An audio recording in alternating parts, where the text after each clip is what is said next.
mga bossing, meron tayo ditong Toyota Innova. Ayan, at ang concern ng ating client, kung makikita nyo, wala na yung dashboard. Ayan. So, ang problema ng ating client, mga boss, is nagba-black out yung kanyang dashboard. Wala siyang ilaw. Wala kang makitang ilaw. So, kung makikita nyo, ito yung pinaka-board nung dashboard, no? Ayan. So, pinalitan po natin itong kanyang mga diode, capacitor. Ayan. So, 4 na piraso yung mga boss yung pinalitan natin. Ito, 1, 2, 3, 4. Ayan. So, bubuin na natin to mga boss at check natin kung okay na.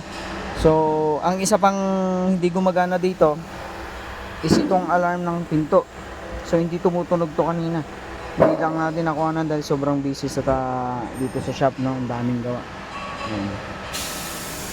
So, ayan, bubuin na natin para ma-check na natin mga boss kung okay na. So, kahit ngayon, matcha-try natin.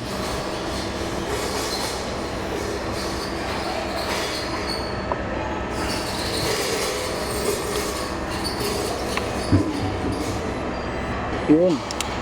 Kung maririnig nyo, umiilaw na yung alarm ng pintuan na nakabukas.